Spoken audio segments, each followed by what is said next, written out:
After a romantic lunch, a millionaire walks with his wife on the sidewalk as they return to their luxury car.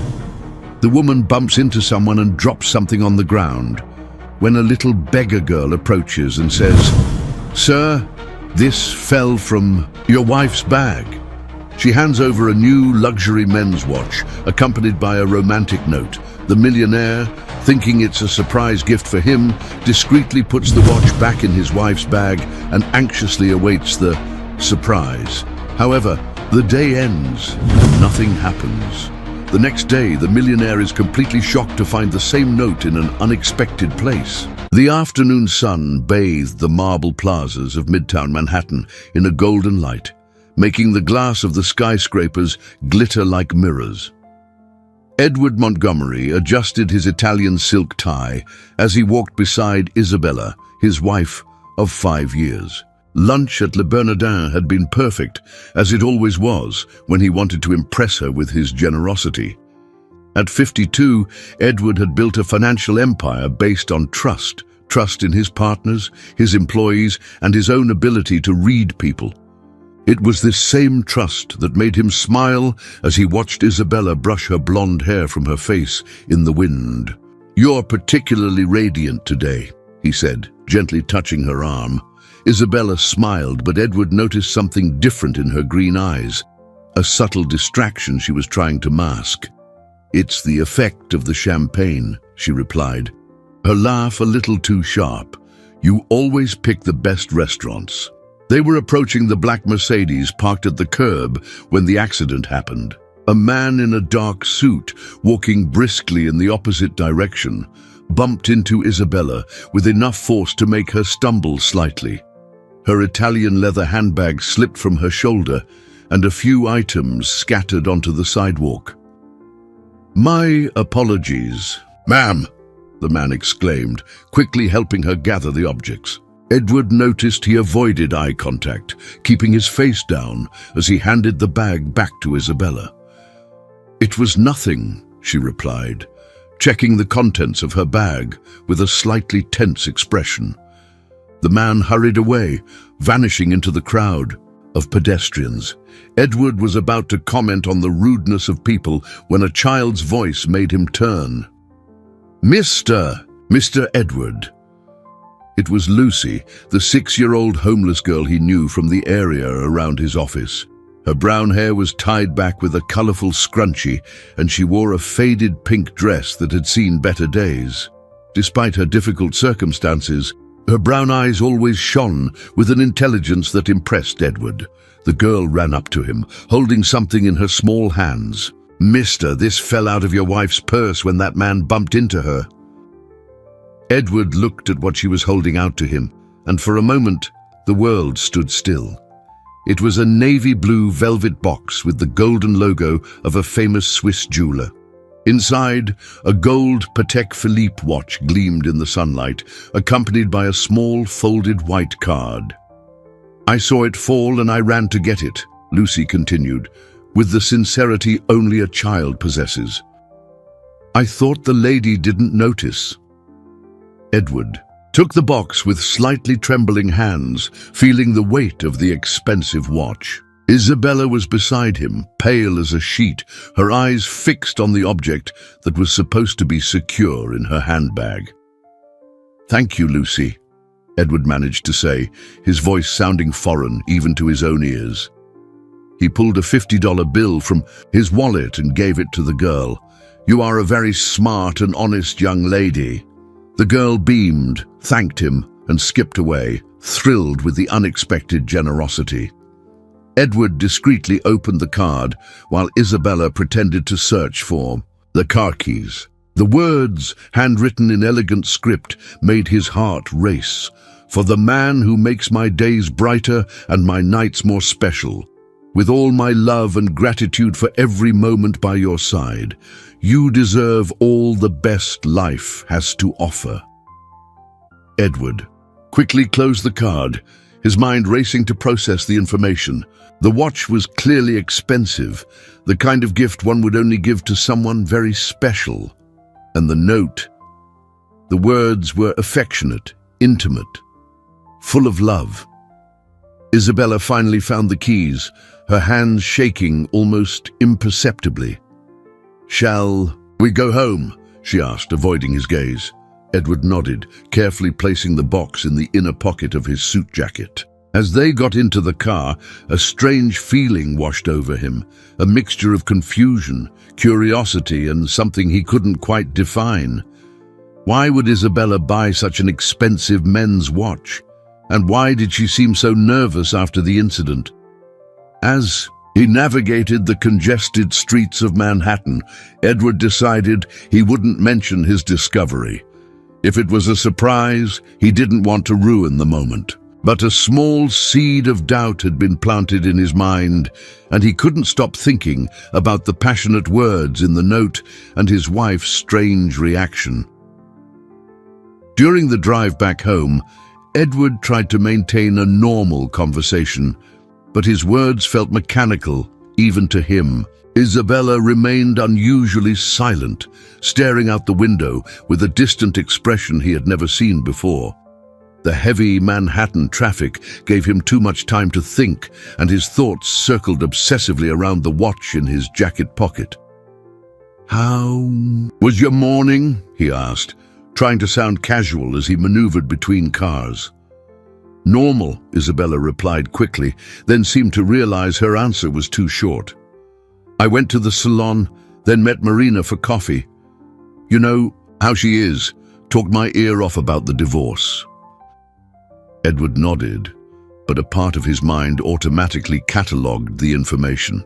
Isabella had been mentioning Marina frequently lately, always as an alibi for her morning outings. He had known Marina. For years, she was married to one of his clients, but he had never seen her as particularly close to his wife. They arrived at the gated community in Greenwich, Connecticut, just before 4 in the afternoon.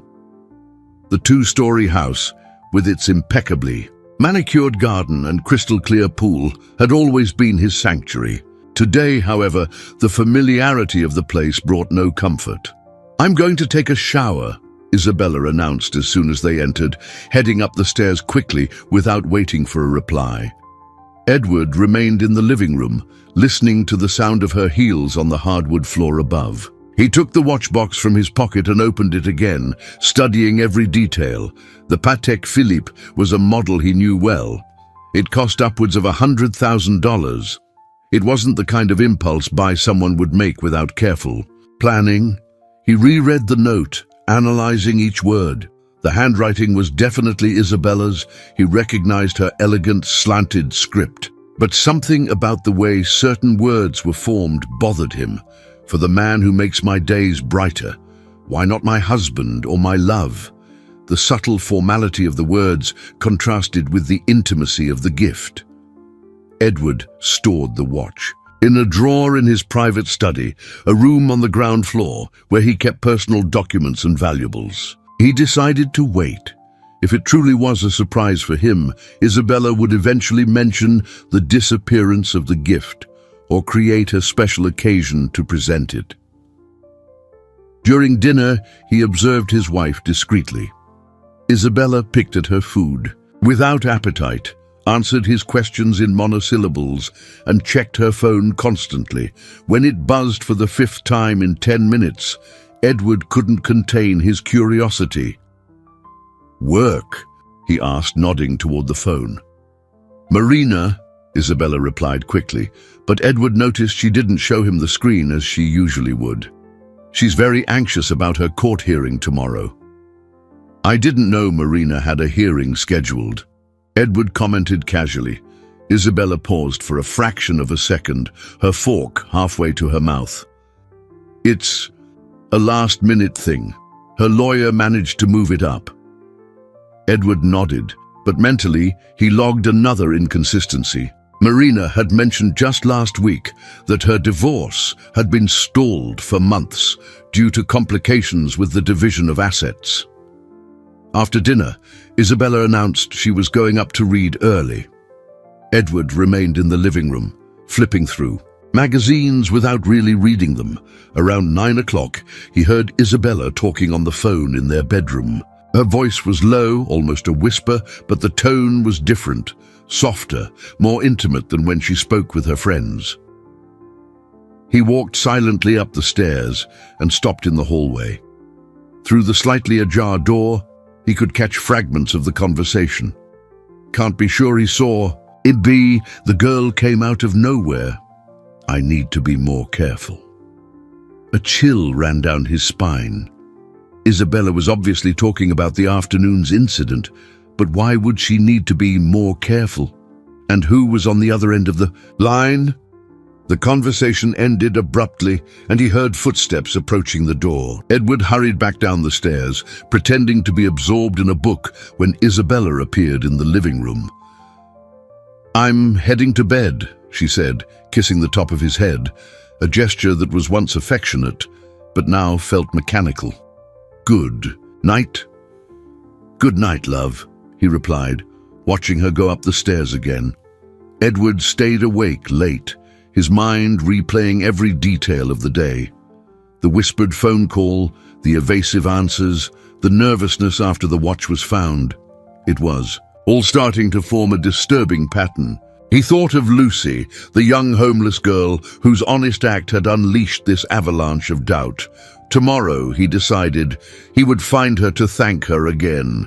Perhaps she had seen something more during the incident, something that could explain Isabella's strange behavior. Meanwhile, the watch remained locked in his drawer, an expensive gift with an uncertain recipient, accompanied by words of love that might not be for him.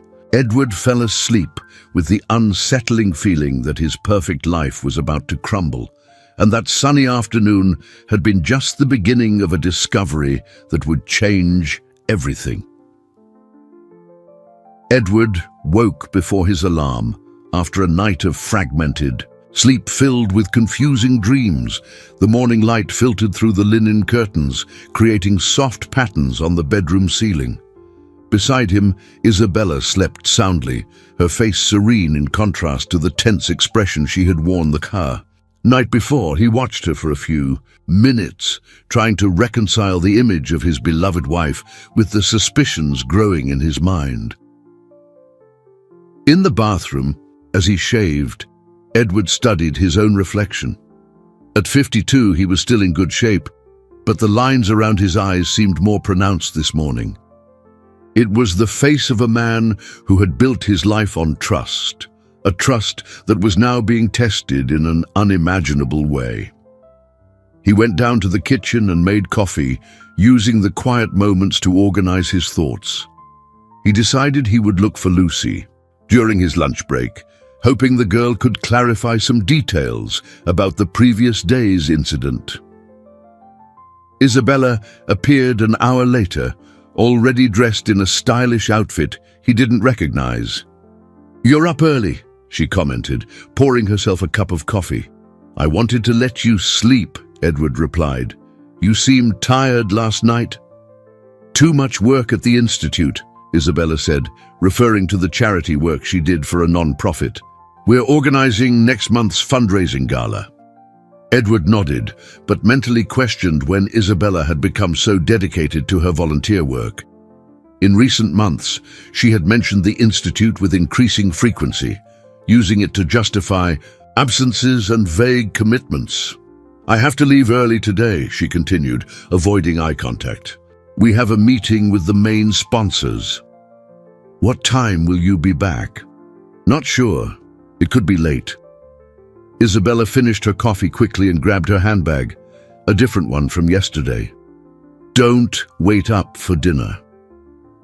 Edward watched her leave, noting how eager she seemed to get out of the house. After hearing the sound of her car driving away, he went to his study and opened the drawer where he had stored the watch. The object was exactly as he had left it, but something made him examine it more closely. Using a magnifying glass he kept for examining documents, Edward studied the note again. The ink was dark blue, written with an expensive pen, probably the Mont Blanc he had given Isabella for their anniversary.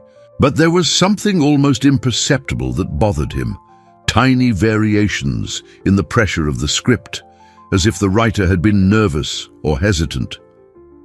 At the office, Edward tried to focus on his work, but his mind kept wandering. He called Robert Silver, his partner and best friend of 15 years. Robert was a practical, straightforward man, someone Edward had always trusted completely. "Robert, you have a few minutes to talk?" "Of course, Edward." "Trouble?" "Not exactly. It's about Isabella." Edward hesitated, feeling ridiculous. "She's been different lately." "Different how?" "More distant. Always busy with this charity work, leaving at odd hours." Edward paused. "Something strange happened yesterday." Edward recounted the incident with the watch, omitting only the specific content of the note. Robert listened in silence, occasionally asking clarifying questions. "Edward," Robert said finally, "you're making a mountain out of a molehill. Isabella has always been sociable, always involved in charities. The watch is obviously a surprise for you." "But why was she so nervous?" "Because the surprise was ruined. Women take these things very seriously." Robert laughed. "You're acting like a jealous teenager." Edward hung up, feeling partly relieved, but also slightly frustrated. Robert was right. He was acting irrationally.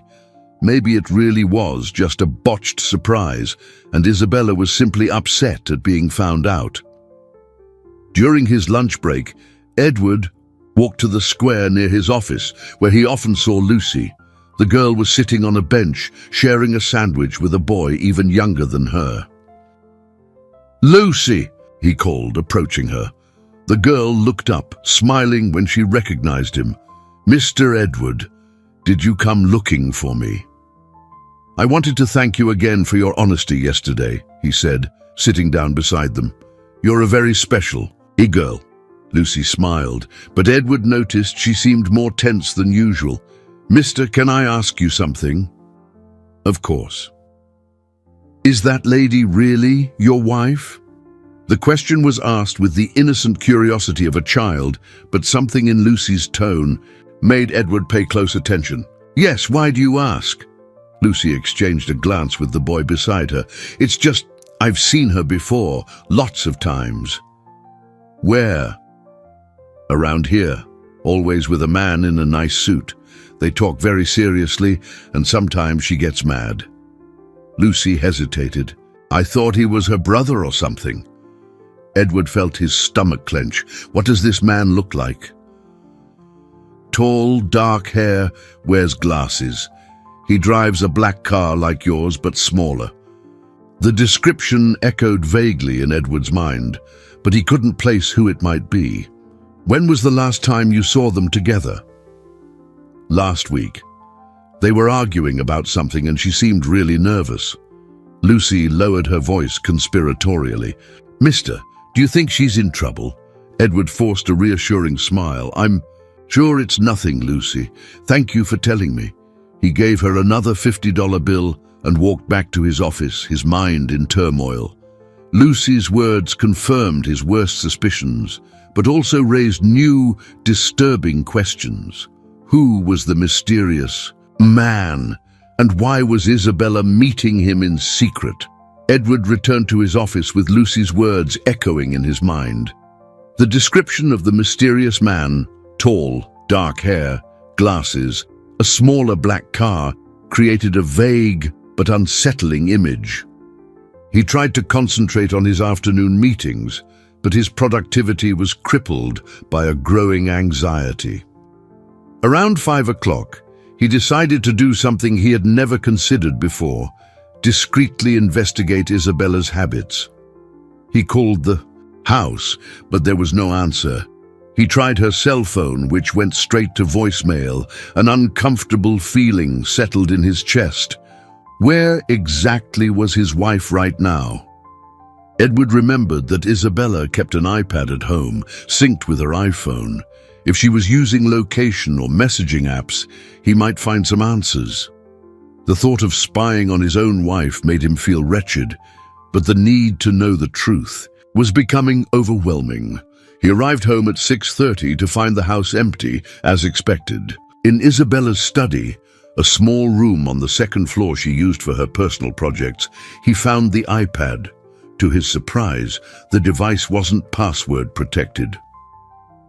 With trembling hands, Edward opened the messaging app. Most of the conversations were with friends, discussions about social events and the charity's activities, but one conversation caught his eye. Messages exchanged with a contact identified only as RS. The most recent messages were from that morning. Does he suspect anything? I'm not sure. He was acting strange last night. We need to be more careful. We can't take any risks now. What if he finds out about everything? Calm down. We have it under control. The plan is still on. Edward felt his blood run cold. RS. The initials were a perfect match for Robert Silver, his best friend and business partner, the man he had entrusted not only with his business, but also his concerns about Isabella just hours before. He continued reading the older messages, uncovering a series of meetings scheduled at specific times, always in discreet locations. There were references to documents, transfers, and most disturbingly, a final timeline. A message from 3 days ago made his heart stop. The gift is ready. I'll deliver it tomorrow during lunch. Are you sure he won't suspect? It's just like the ones he buys for important clients. It will seem natural. And after? Then we move on to the next phase. Edward reread the messages several times, trying to process the magnitude of the betrayal. The watch wasn't a gift for him. It was part of some elaborate plan between his wife and his best friend. But what exactly was that plan? He looked for other evidence on the iPad and found a search history that left him even more disturbed. Isabella had been researching transfer of corporate shares, power of attorney, and most alarmingly, mental competency for financial decisions. The sound of a car in the driveway made him quickly close the iPad and hurry downstairs. Isabella came in through the back door, carrying grocery bags and looking more relaxed than she had that morning. "Hi, honey," she said, kissing him on the cheek. "I'm home earlier than I expected. The meeting ended quickly." "How did it go?" Edward asked, forcing a casual tone as he watched every expression on her face. "Productive. We confirmed 3 major sponsors for the gala." Isabella started unpacking the groceries, avoiding prolonged eye contact. "And your day?" "The usual. I spoke with Robert about a few contracts." Edward watched Isabella's reaction to Robert's name closely. For a fraction of a second, she paused in the act of putting away a bottle of wine, but she quickly recovered. "That's good. He's so dedicated to your business." During dinner, Edward studied his wife with a new perspective. Every gesture, every word, now held a different meaning. Isabella talked about the institute, her friends, plans for the weekend. All sounding perfectly normal on the surface, but laden with duplicity to someone who knew the truth.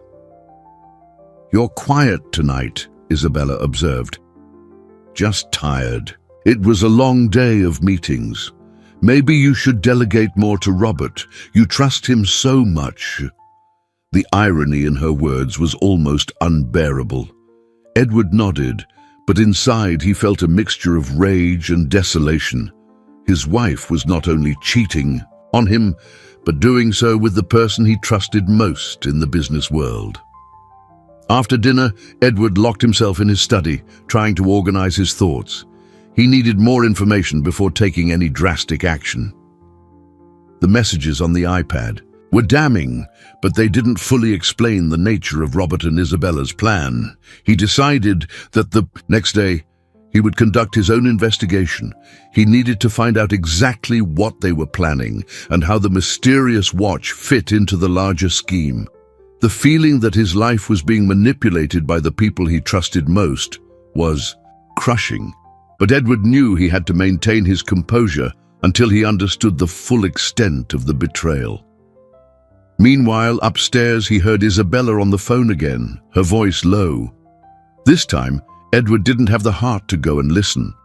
Some truths were best discovered a little at a time, and he suspected the most shocking revelations were yet to come. Edward spent a sleepless night, his mind obsessively working to connect the pieces of information he had uncovered. The messages between Isabella and Robert, the searches for transfer of shares, the references to a final timeline, it all pointed to a conspiracy far more elaborate than a simple affair. The next morning, he decided to act with strategic caution. He arrived at the office earlier than usual and asked his assistant to bring him all the documents related to the company's shareholding structure.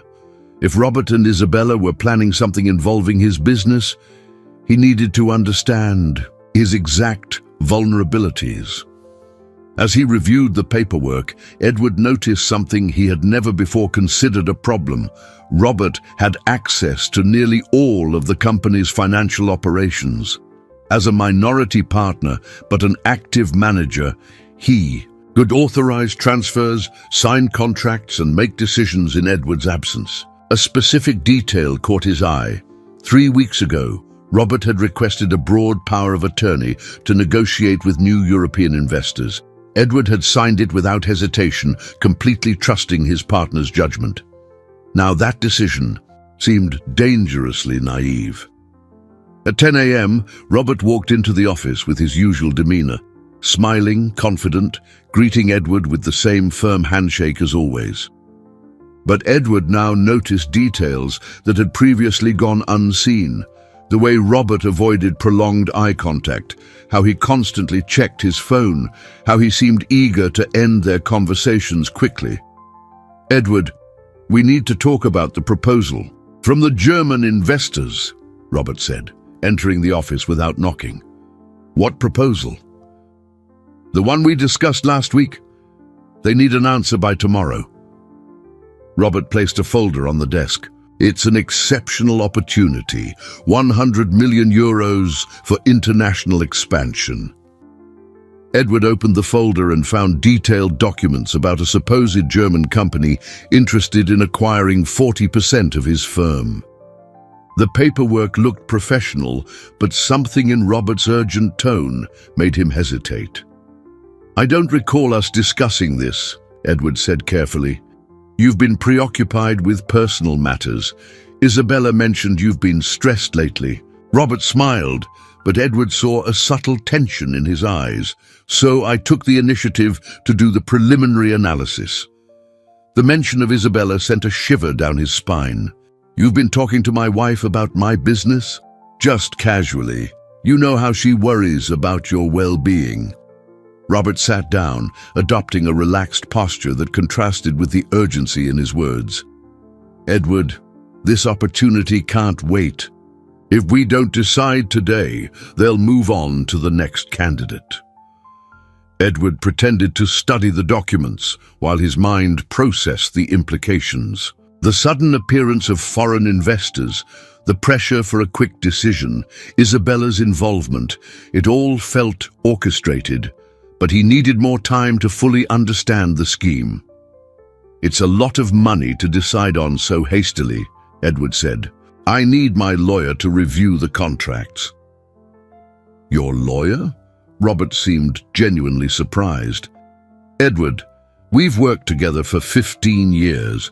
You've never questioned my analysis before." "I'm not questioning your analysis. It's basic due diligence." Robert stood up and walked to the window.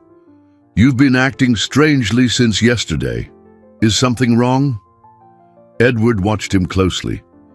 "Why do you ask?" "Because you seem paranoid." "Suspicious?" Robert turned, facing him directly. "If something is bothering you, I'd rather you just tell me." The audacity of the question left Edward momentarily speechless. Robert was testing him, trying to find out how much he knew. It was a dangerous game, and Edward realized he needed to be even more careful.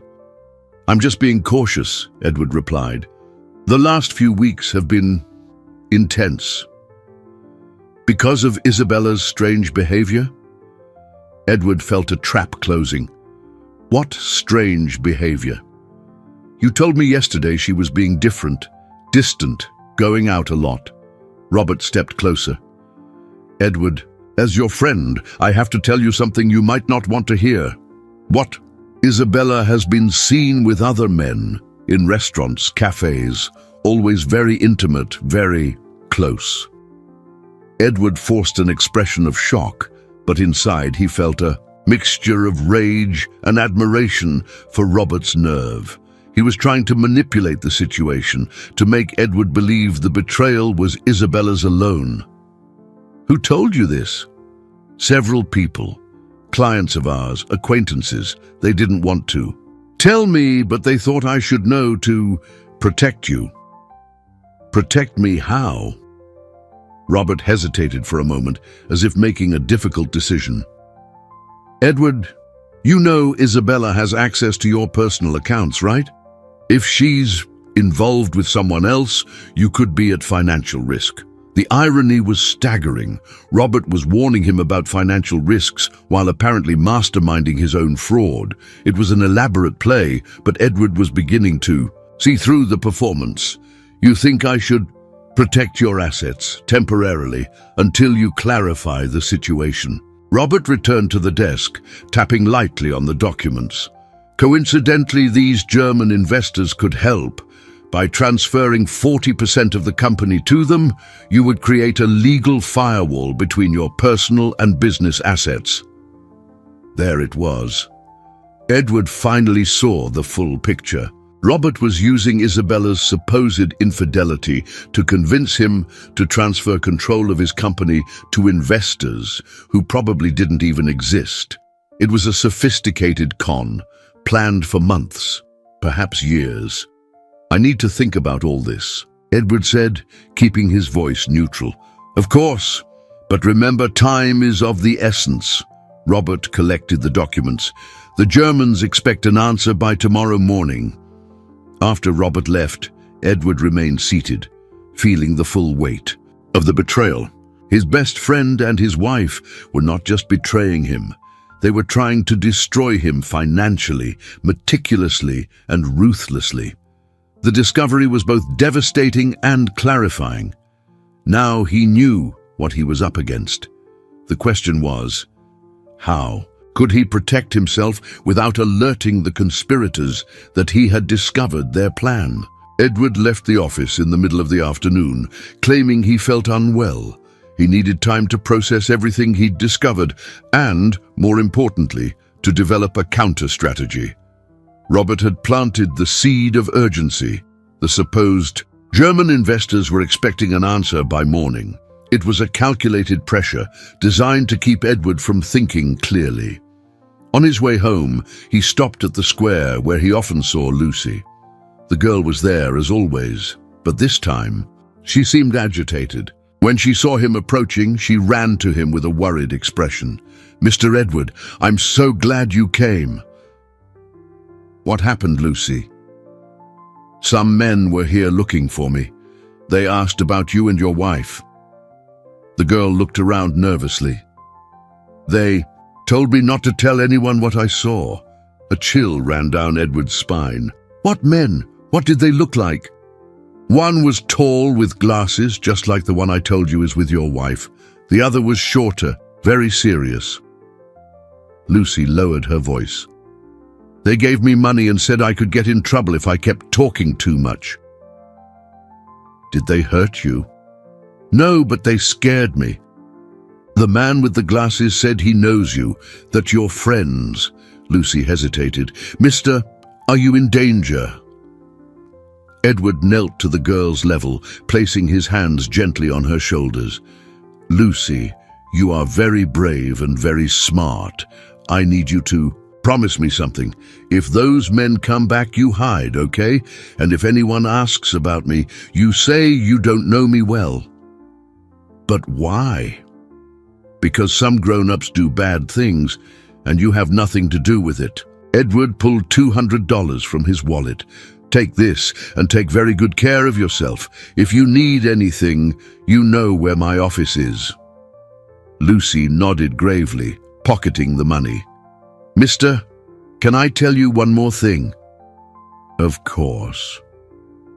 Before the men came, I saw your wife here again. She was really nervous talking on the phone. I heard her say something about speeding things up, and he can't find out. Edward closed his eyes for a moment.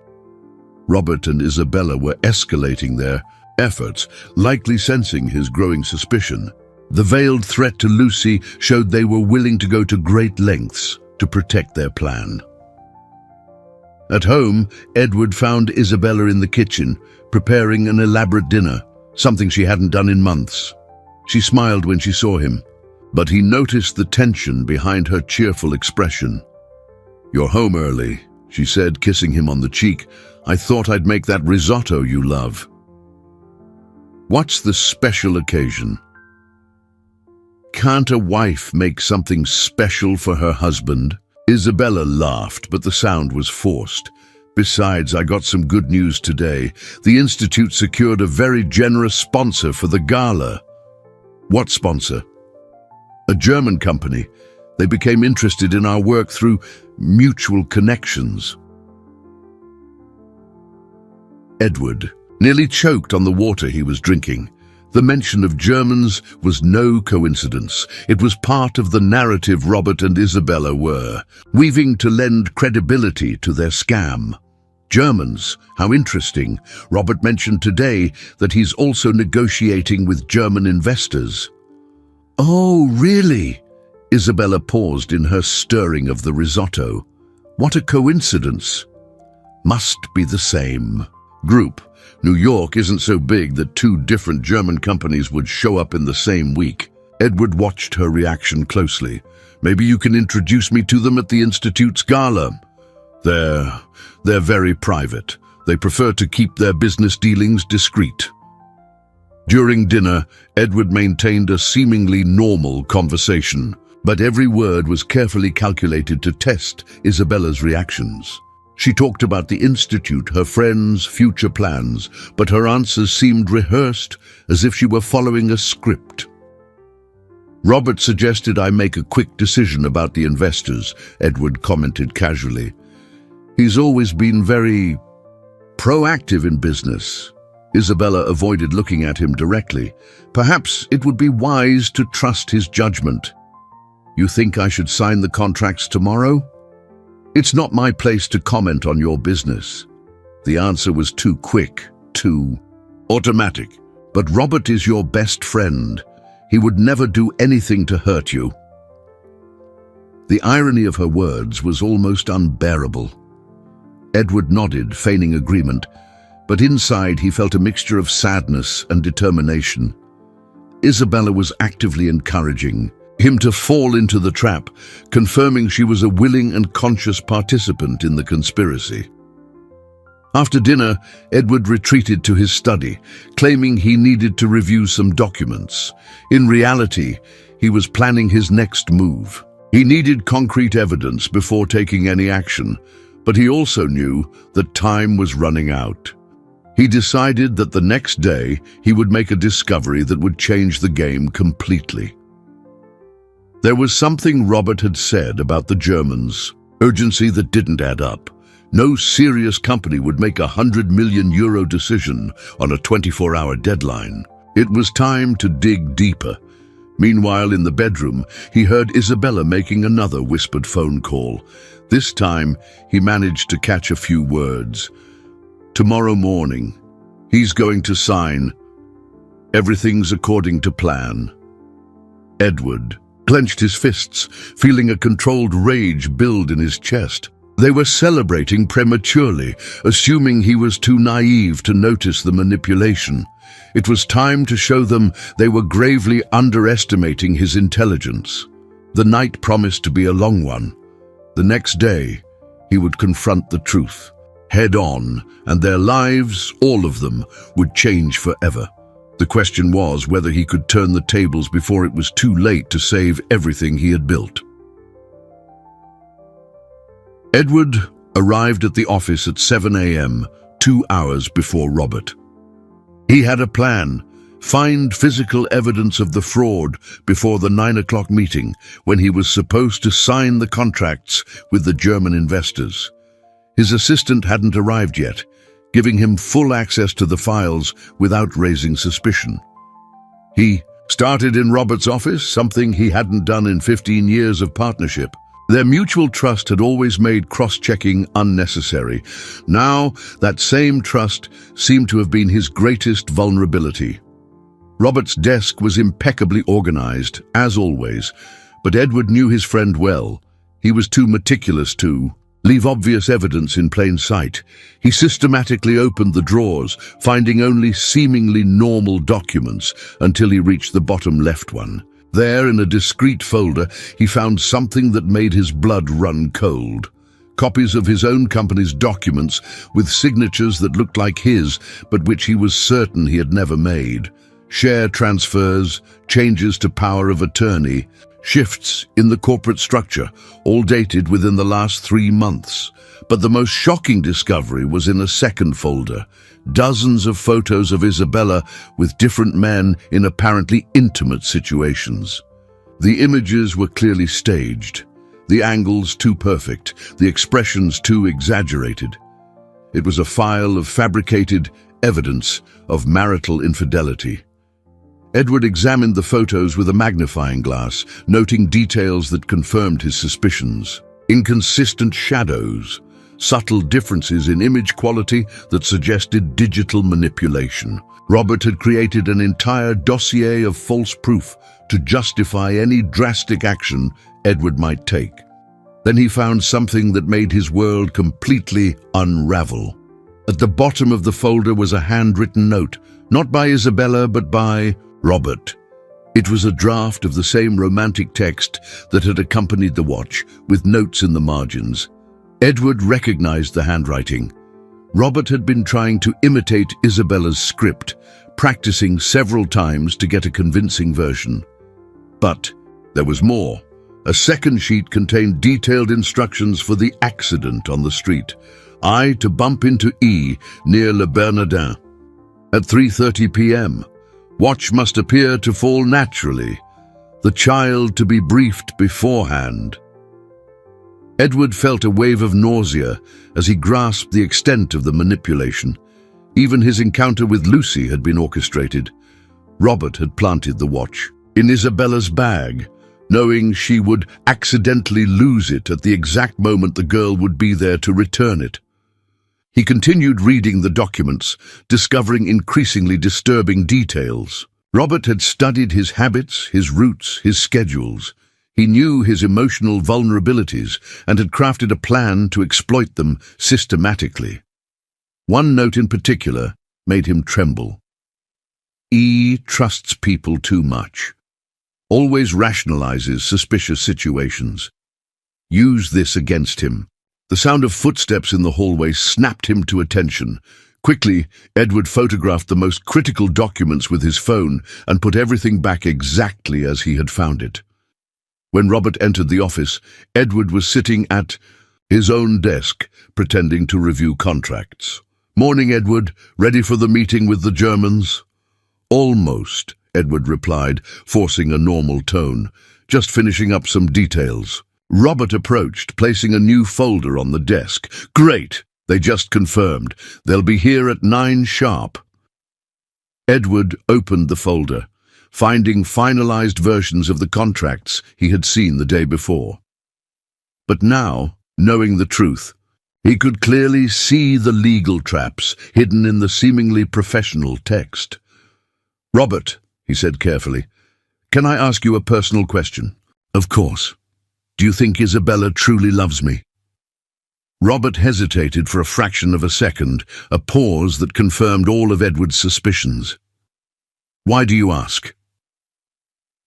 "Lately, I've felt like something is different between us." "Edward, you're being paranoid. Isabella is a model wife." Robert sat down, adopting the posture of a sympathetic advisor. "Maybe you're projecting your own insecurities onto the relationship." "Maybe," Edward agreed, "but what if I'm right? What if she's cheating on me?" "Then you do what any smart man would do, protect your assets and move on." Robert leaned forward. That's exactly why these contracts are perfect. Even if there are personal problems, your business will be secure. Robert's audacity was stunning. He was using the very betrayal he had orchestrated as justification for Edward to sign documents that would financially ruin him. And what if I found out the betrayal was more complicated than it seems? What do you mean? Edward watched him closely. What if I found out someone I trust was involved? Robert maintained a neutral expression, but Edward noticed an almost imperceptible tension in his facial muscles. Edward, you're speaking very vaguely. If you have a specific suspicion, why don't you just tell me? Because, Edward said slowly, sometimes the people we love the most are the ones who can hurt us the most. The silence that followed was heavy with meaning. Robert knew Edward was testing him, but he couldn't be sure how much he had truly discovered. The Germans will be here in 30 minutes, Robert said, finally, changing the subject. Are you going to sign?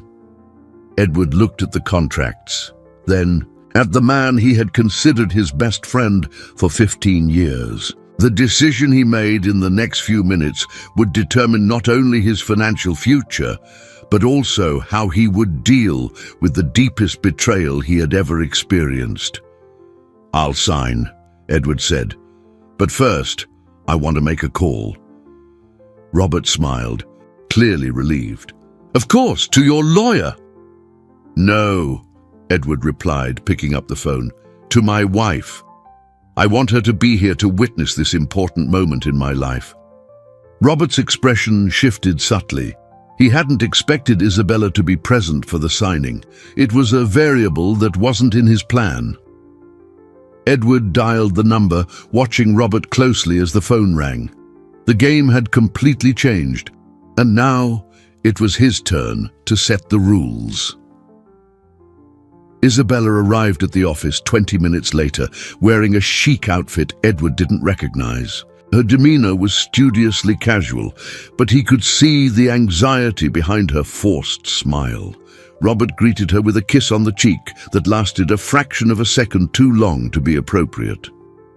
What a lovely surprise, Isabella said, sitting beside Edward. Robert told me about the German investors. What an exciting opportunity. I thought you'd want to witness this moment, Edward replied, discreetly watching the exchange of glances between her and Robert. After all, if something goes wrong, you'll be affected too. Nothing will go wrong, Robert said quickly. Everything has been very well planned. Edward smiled inwardly. Robert had just made an unconscious confession. Planned for how long? A few months, since we made first contact with the German company. At 9 o'clock sharp, two men entered the room. One was tall and thin with a vaguely European accent, introducing himself as Klaus Weber. The other, shorter and stockier, identified himself as Hans Müller. Both wore expensive suits and carried genuine leather briefcases. Edward greeted them cordially, but his experience in international business quickly detected inconsistencies. Klaus's German accent was imprecise, mixing inflections from different regions. Hans's English was too flawless for someone supposedly new from Germany. Mr. Montgomery, Klaus said, we are very enthusiastic about this partnership. Our firm, Bavarian Industries, sees great potential in the American market. Tell me more about Bavarian Industries, Edward requested. What exactly is your focus in Europe? Klaus and Hans exchanged a nearly imperceptible glance before Klaus replied, primarily financial technology and investments in emerging markets. Edward nodded, but mentally noted the answer was too vague for a company supposedly investing $100 million. Real German businessmen would be far more specific about their operations. And had you met Robert before this opportunity? Not directly, Hans answered. We were introduced through mutual contacts in New York. How interesting. My wife mentioned yesterday that her charity also recently secured a German sponsor. Perhaps you know each other. The ensuing silence was telling. Klaus and Hans looked at Robert, who in turn looked at Isabella. It was a non-verbal chain of communication that confirmed they were all coordinating their stories. It's possible, Klaus said finally. The German community in New York isn't very large. Edward decided to tighten the net. Klaus, what is your educational background exactly?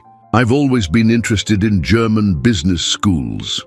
The University of Munich, Business and Economics. Ah, Ludwig Maximilians Universität, an excellent institution. I studied there for a semester during my MBA. Edward was lying, but he wanted to test Klaus's reaction. Do you remember Professor Hoffmann? He taught international economics. Klaus hesitated visibly. Yes, of course. A very respected professor. Edward smiled. There was no Professor Hoffmann at the University of Munich. He had invented the name. Klaus had just confirmed he was an imposter. Well, let's get to the contracts, Robert said, clearly anxious to end the questioning. Edward picked up the documents, pretending to read them carefully for the first time. In reality, he was buying time to decide how to proceed. He knew Klaus and Hans were hired actors, that Robert had forged the entire situation, and that Isabella was complicit in everything. Before I sign, Edward said, I'd like to do a routine check. You don't mind if I call the German embassy to confirm the registration of Bavarian Industries, do you? The panic in Robert's eyes was almost comical. Edward, that's unnecessary. We're all here. We have all the documentation.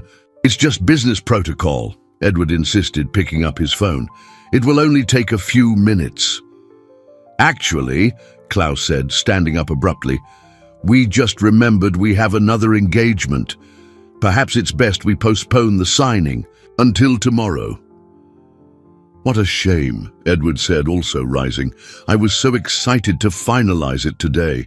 Klaus and Hans left quickly, mumbling excuses about urgent appointments. Edward watched them go, noting they lacked the formal posture typical of European executives.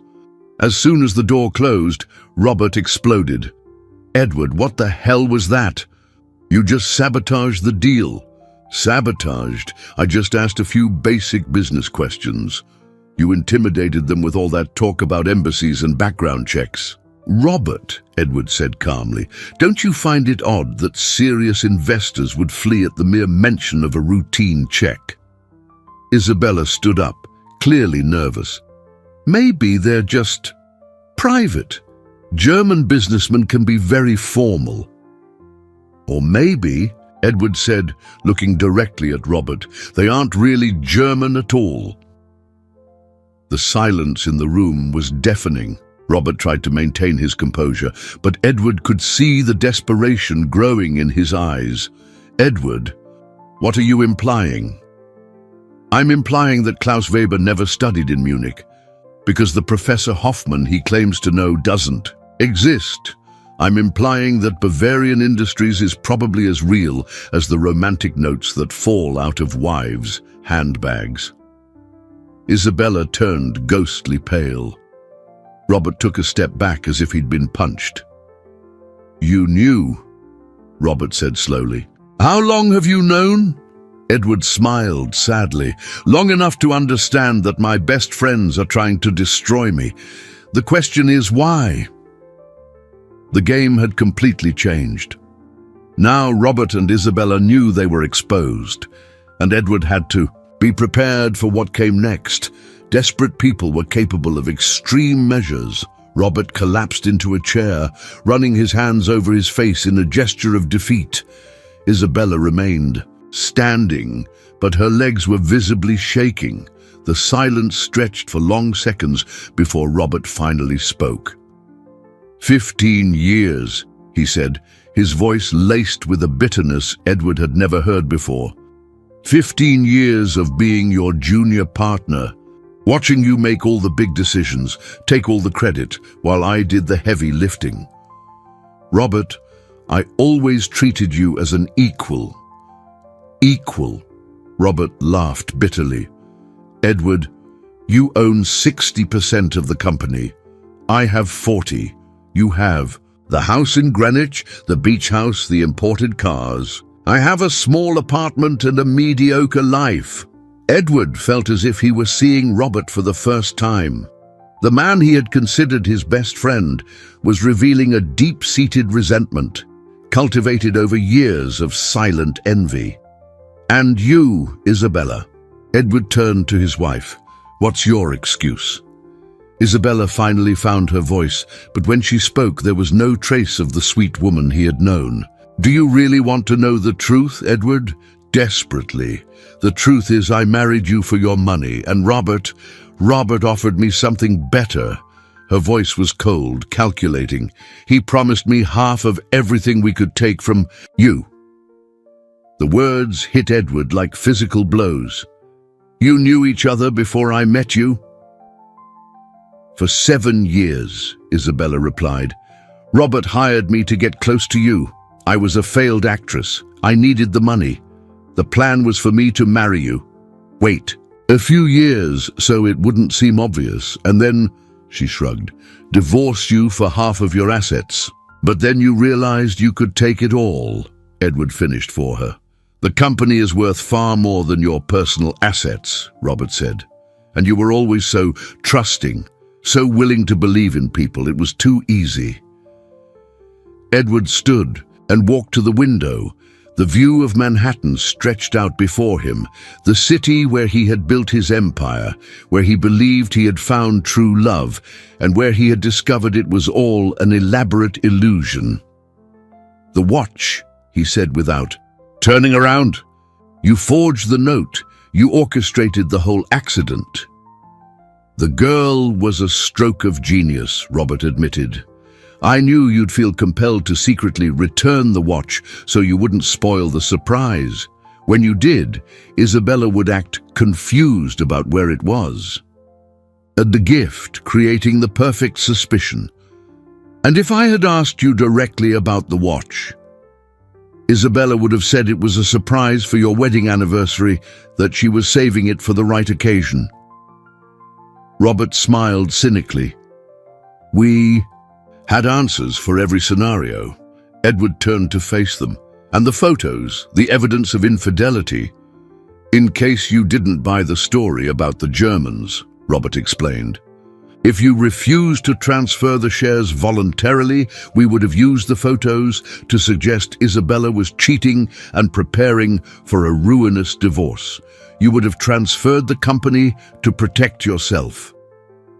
And then, after an appropriate amount of time, I would discover that the Germans were fraudsters, that they had vanished with your company. You'd be devastated, but I'd be there to support you. Robert paused.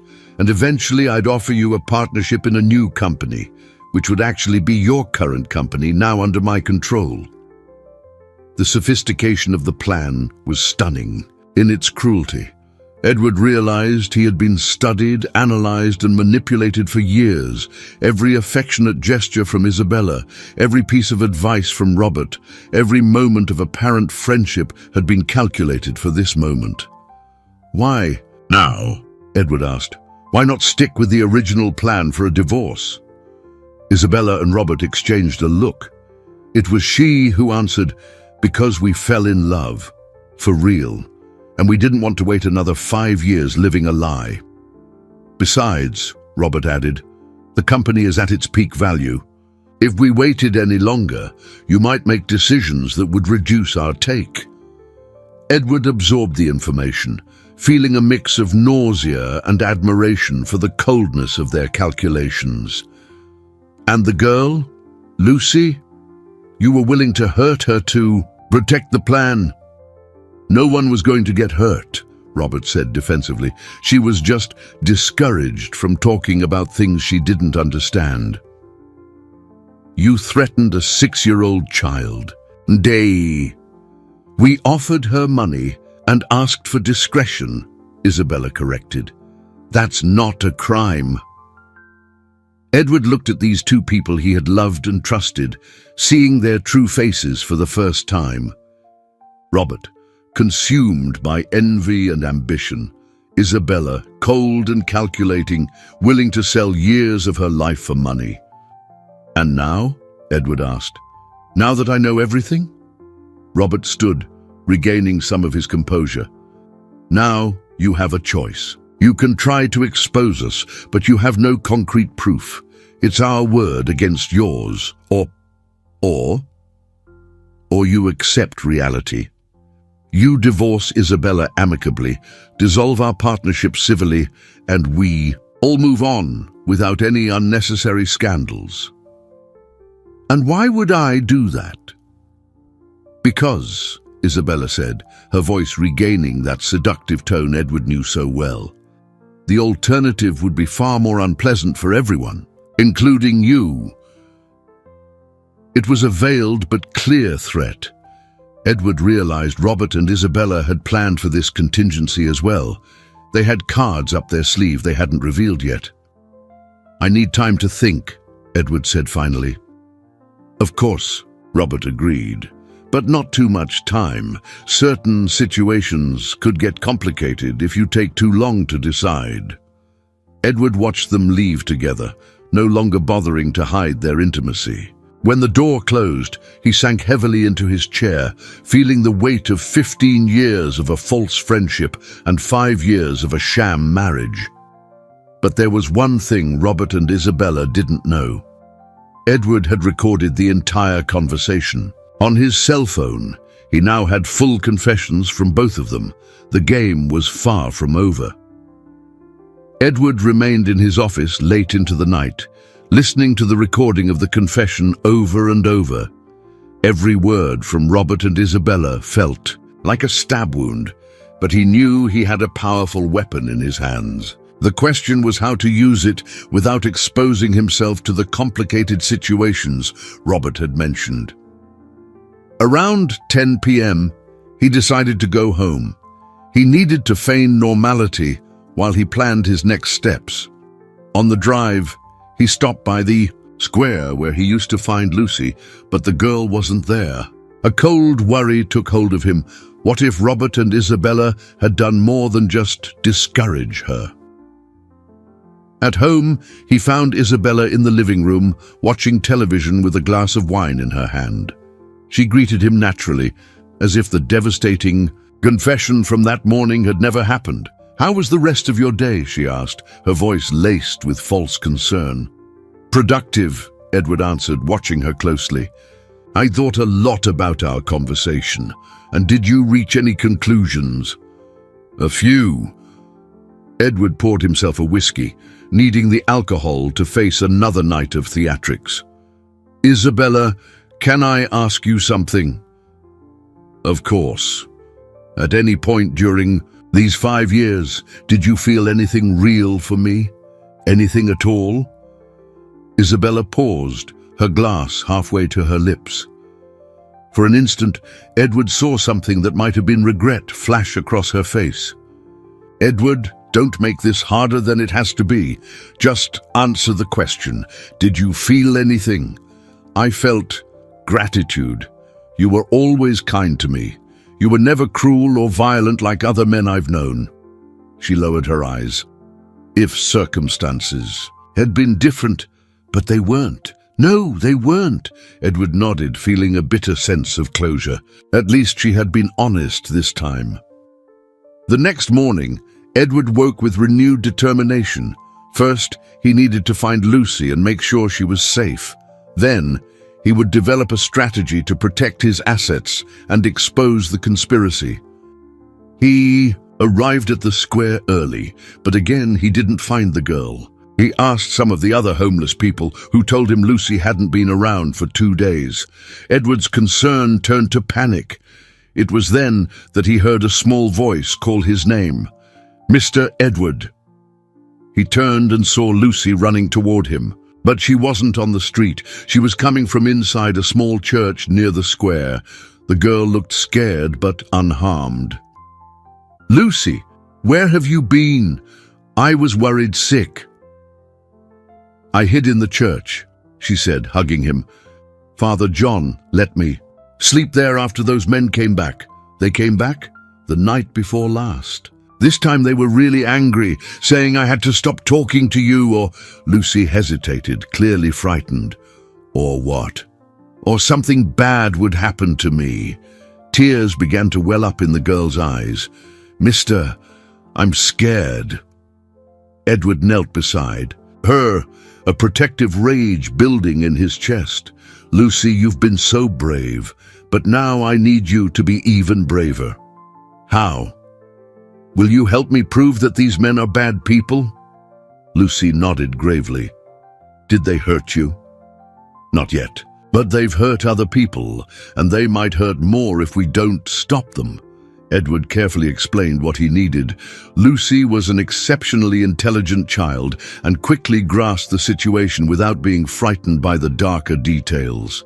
"Do you have a phone that can record, mister?" "I do. Why?" "Because I know where they meet.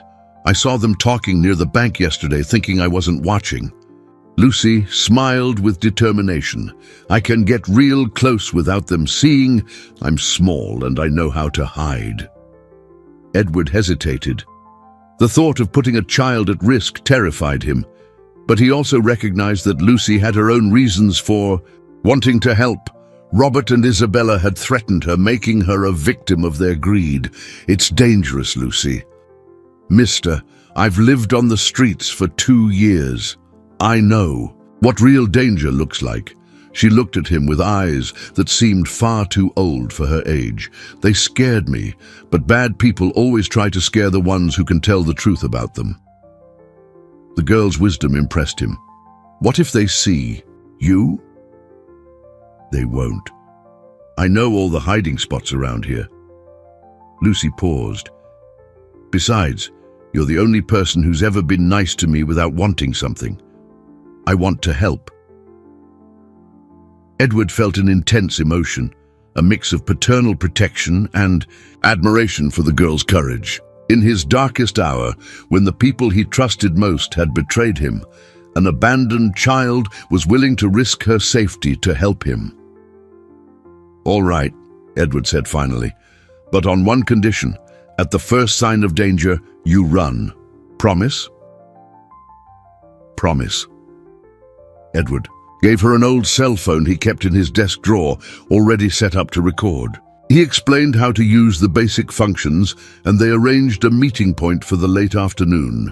As he watched Lucy walk away, Edward realized he had found an ally where he least expected one. A 6-year-old child was becoming his most valuable weapon against people who had planned his destruction for years. But he also knew he was entering dangerous territory. Robert had made it clear he had other cards to play, and people willing to threaten children were capable of anything. Edward needed to be prepared for what came next. That afternoon, when Lucy returned with the recordings, the real counterattack would begin. But first, he had to ensure that no matter what happened, the girl would be protected from the consequences of her bravery. Edward spent the afternoon in a state of constant anxiety, checking his watch every few minutes. He had arranged to meet Lucy at 5 p.m. at the church where she had taken refuge, but his mind kept conjuring darker and darker scenarios of what could go wrong. At 3 p.m., he received an unexpected call from Robert. "Edward, we need to talk. Now." "About what?" "About some complications that have arisen.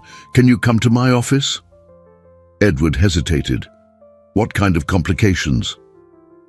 "It's better we discuss this in person. Let's just say certain people might be creating unnecessary problems for all of us." The veiled threat was clear. They knew Edward was digging, possibly through Lucy. Edward felt a chill run down his spine, but kept his voice calm. "I'll be there in 20 minutes. Edward arrived at Robert's office to find not only his partner, but also Isabella and 2 men he didn't recognize. One of them was the Klaus Weber from the German charade. The other was a heavy-set man with an intimidating presence. "Edward," Robert said, gesturing to a chair. "Sit down. We have some issues to resolve." "What issues?" Robert walked to the window, looking down at the street. "You've been talking to certain people about our business, people who shouldn't be involved."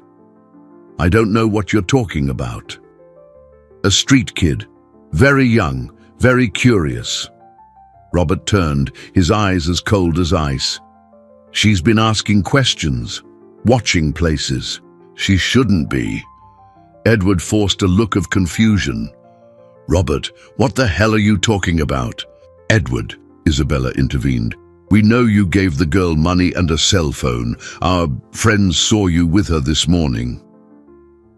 The heavy-set man took a step forward. "The question is, where is she now? And what did you instruct her to do?" Edward realized he was in an extremely dangerous situation. These people had clearly escalated their operation, bringing in muscle to intimidate him, but he couldn't reveal Lucy's plan without putting her at risk. "I help a lot of street kids," Edward said. "It's something I've been doing for years. If you're interpreting that as something sinister—" "Cut the act," Robert snapped. "We know you figured out our plan. The question is, what are you going to do about it?" "You're talking like criminals," Edward replied. "If there's something illegal going on here, maybe I should call the police." The heavy-set man laughed. "You're going to call the police and—" "To say what? That your wife is having an affair? That your partner wants to expand the business? Where's the crime?" Edward saw the trap. Robert and Isabella had been careful to keep their actions technically legal, at least on the surface. The confessions he had recorded were morally damning but legally ambiguous. "Besides," the man continued, "you have a lot to lose if this situation goes public. Your reputation, your business, your family relationships. Are you threatening me?" "We're offering a civilized solution," Robert said. "You sign the voluntary share transfer papers, we give you fair compensation, and we all go on with our lives without any scandals." "And if I refuse?" Robert and Isabella exchanged a look. It was she who answered, "Edward, you've always been an intelligent person. I'm sure you'll make the right decision." At that moment, Edward's cell phone vibrated. A text from a number he didn't recognize. "Mister, I got it. Heading to the church. See you there in 10 mins." Edward masked his relief. Lucy had recorded whatever it was, and she was safe. Now he needed to get out of there without raising suspicion. "Need time to consider your proposal," Edward said, standing up. "How much time?" the heavy-set man asked. "Until tomorrow morning." "Too long," Robert said.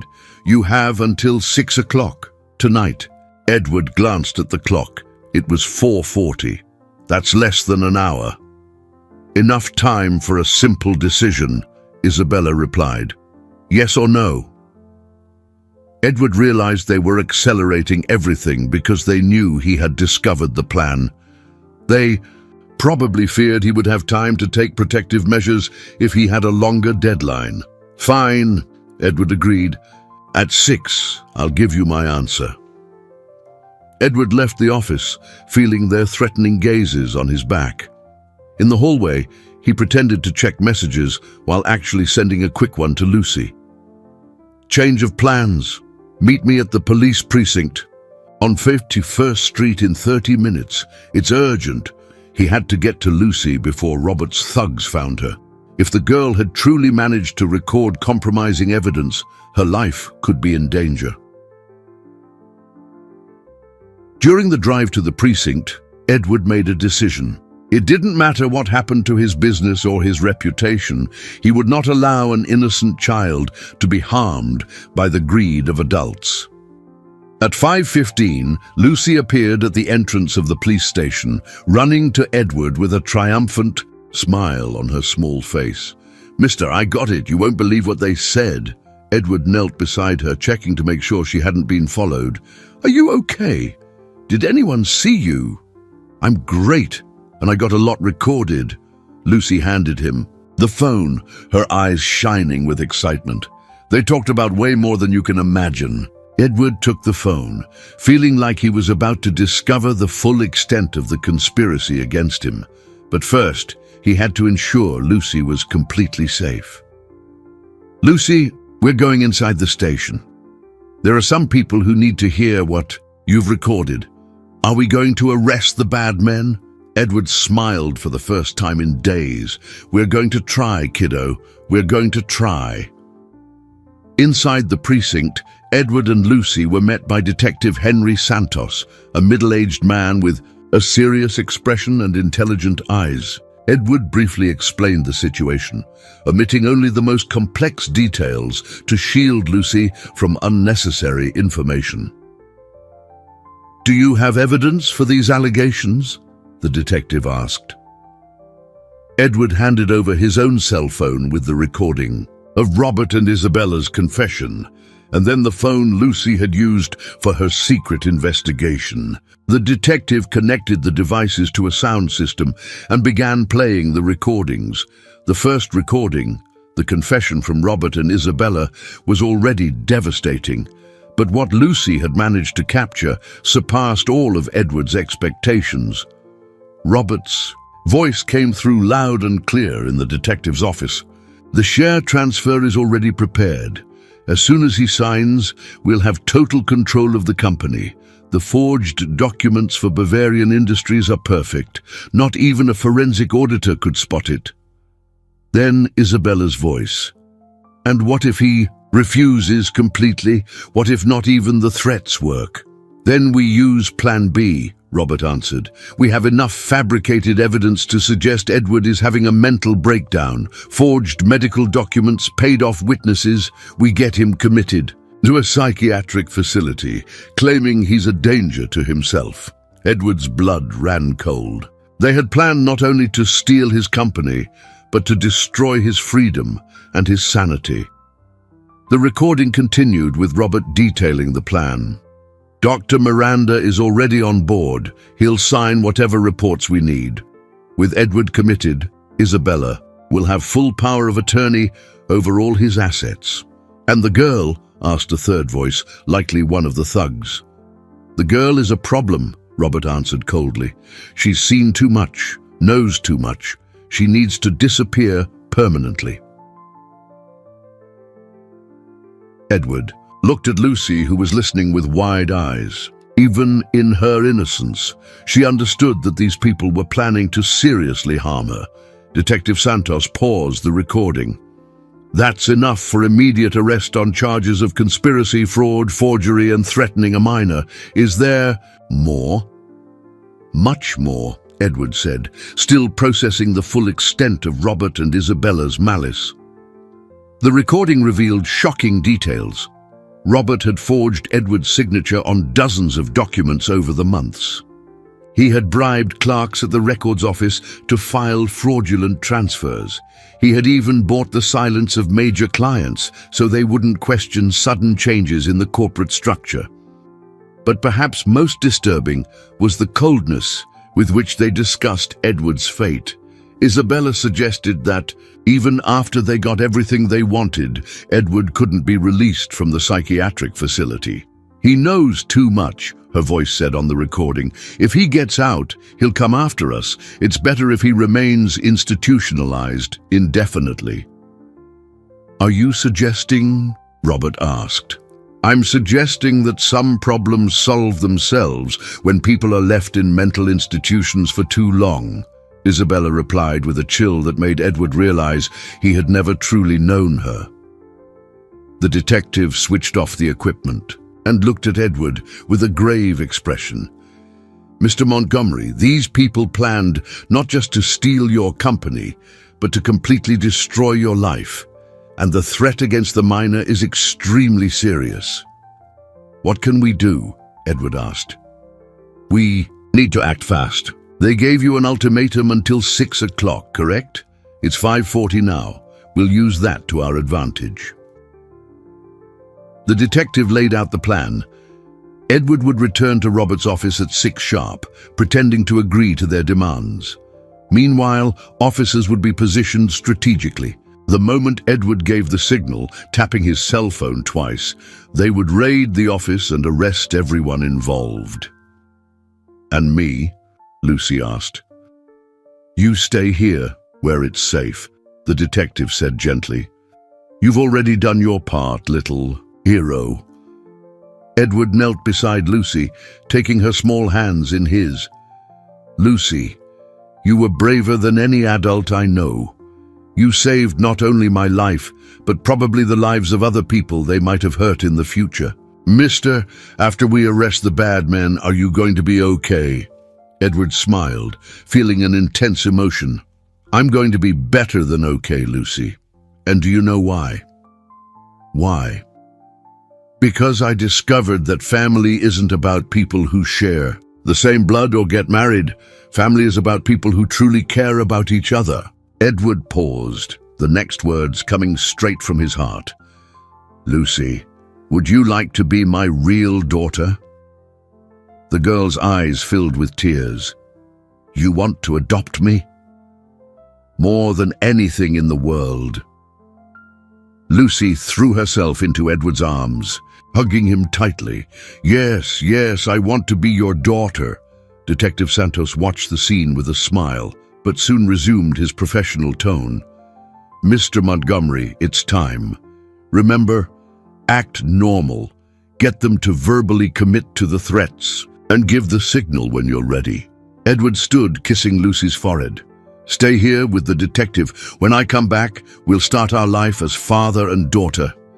"Be careful, Dad," Lucy said, trying the word out for the first time. Edward felt his heart swell. In the midst of the most devastating betrayal of his life, he had found the purest love he had ever known. Now it was time to close this dark chapter forever. At 6 o'clock, Edward was back in Robert's office, ready for the final confrontation. But this time, he wasn't alone. He had the strength of a brave daughter and the authority of the law on his side. Edward walked into Robert's office at 6 p.m. sharp, finding the same setup as before. Robert, Isabella, the fake Klaus Weber, and the heavy-set man.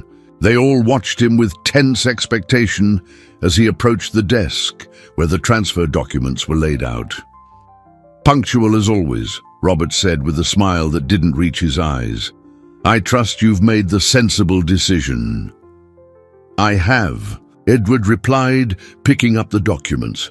"But before I sign, I'd like to clarify a few points." "What points?" Isabella asked, her voice laced with impatience. "I want assurances that after I sign these papers, you will leave me completely alone. No harassment, no attempts to involve me in future scandals." Robert laughed. "Edward, after you sign, we'll have no further interest in you. You'll be a free man to rebuild your life as you see fit." "And the street kid you mentioned, what do you plan to do with her?" The heavy-set man stepped forward. "That's none of your concern." "I'm making it my concern," Edward said firmly. "If you harm an innocent child, I will—" "You'll what?" Robert interrupted. "Edward, are you in any position to make demands? Sign the papers and stop complicating things." Edward picked up a pen, feigning hesitation. He needed them to say more, to commit to explicit threats for the police recording. "Robert, after 15 years of friendship, are you really willing to destroy my life completely?" "Your life won't be destroyed," Robert replied impatiently. "You'll have financial compensation, you can start a new business, and if I decide to investigate the irregularities of this transfer in the future." Robert and Isabella exchanged a look. It was she who answered, "Edward, if you become a persistent problem, we might have to question your mental stability." "What do you mean?"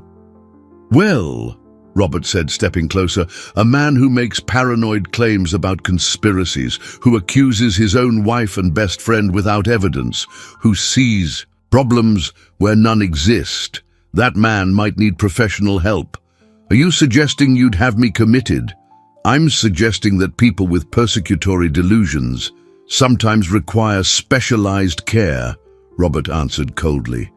"Especially When those delusions become dangerous to themselves or others, Edward felt his stomach clench. Even knowing it was an act, hearing Robert openly articulate the plan to destroy his sanity was shocking. And how long would this treatment last? As long as it takes, Isabella said. Some patients never fully recover from severe psychotic episodes. Edward tapped his cell phone twice, giving the agreed-upon signal. Instantly, the office door burst open and armed police officers swarmed the room.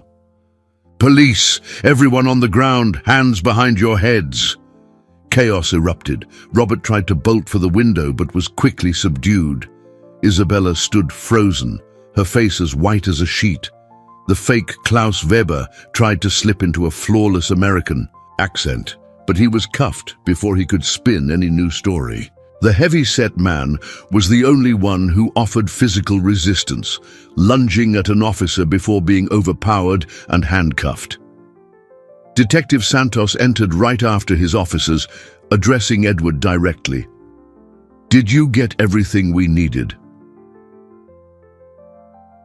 He did. They confirmed the plans for forced institutionalization and explicitly threatened both me and Lucy. Robert, still face down on the floor, yelled, "Edward, you don't know what you're doing. We've been partners for 15 years.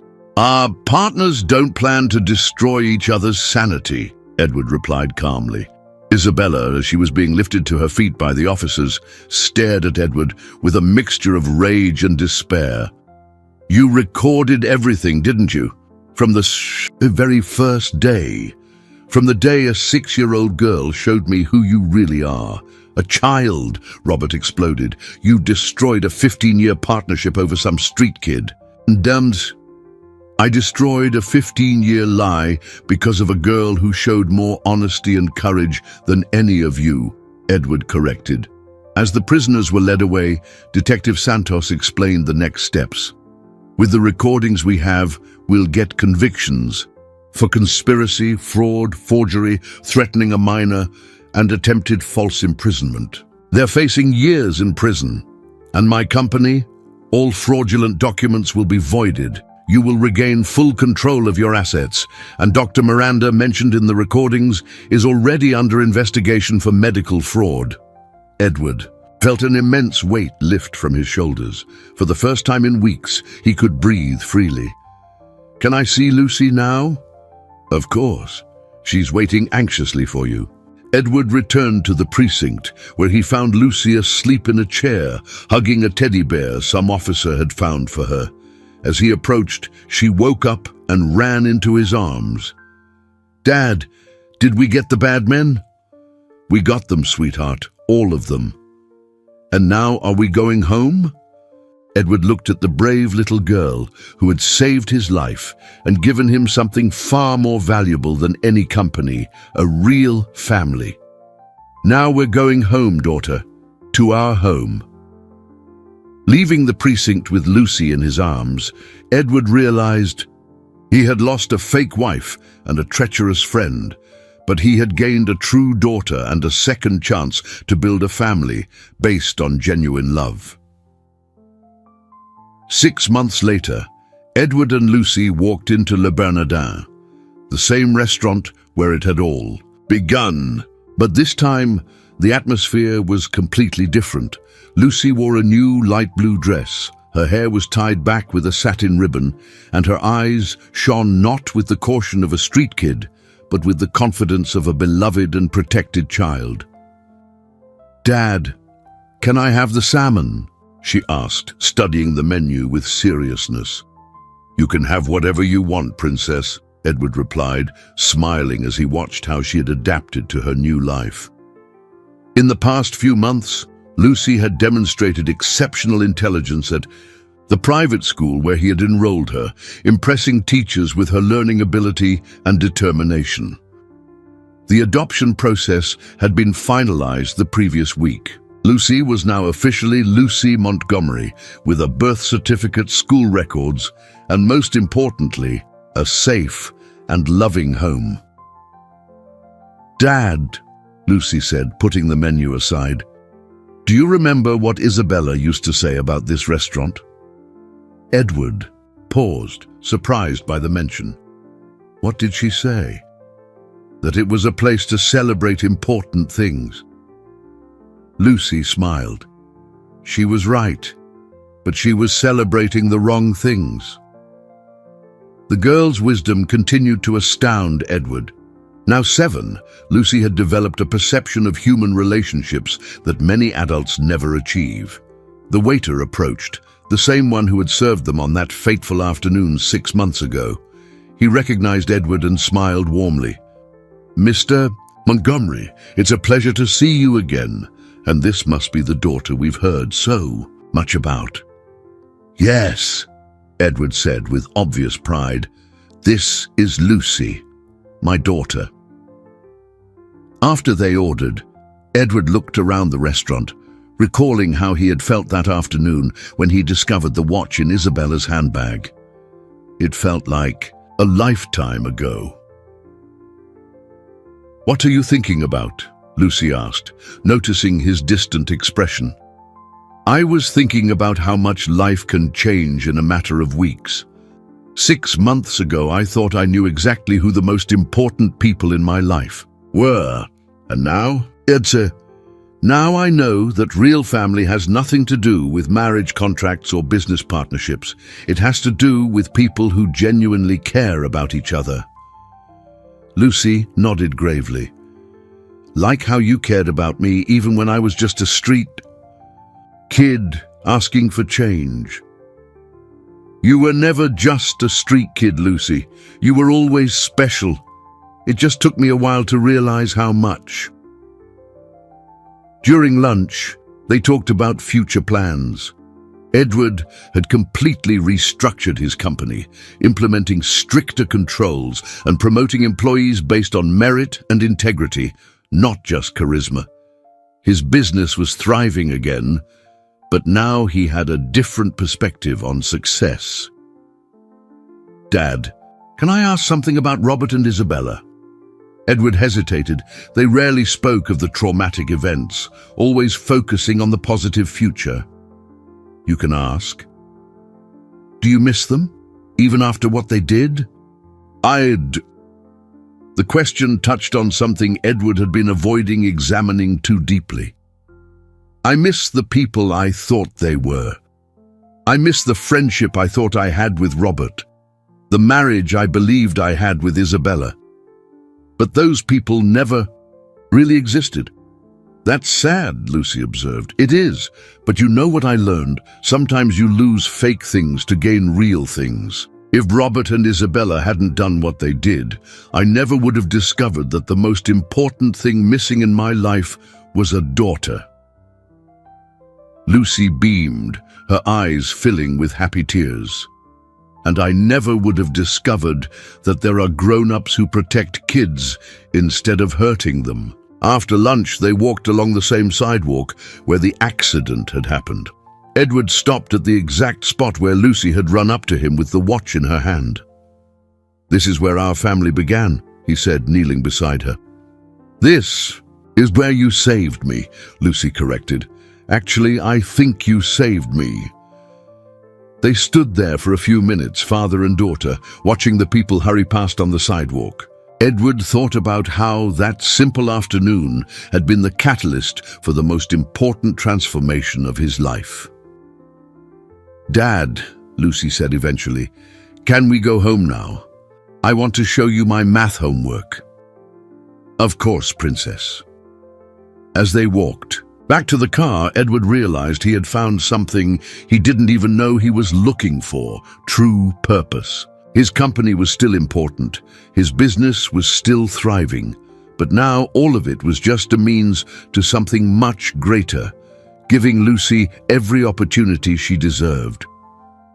That night, as he tucked Lucy into bed in her room, decorated with princesses and books, Edward reflected on the extraordinary journey that had brought them here. A robbery attempt had turned into the discovery of paternal love. A devastating betrayal had led to the truest family he had ever known. Good night, my love, He said, kissing Lucy's forehead, "Good night, Dad. Thank you for choosing me to be your daughter. Thank you for choosing me to be your dad."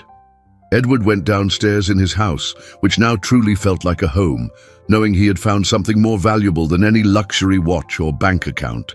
He had found the unconditional love and genuine loyalty of a brave child who taught him that true wealth lies in the bonds we build, on trust, protection, and mutual care. The watch that had triggered this entire transformation remained in his drawer, no longer a symbol of betrayal, but a reminder that sometimes life's most valuable gifts come disguised as painful losses.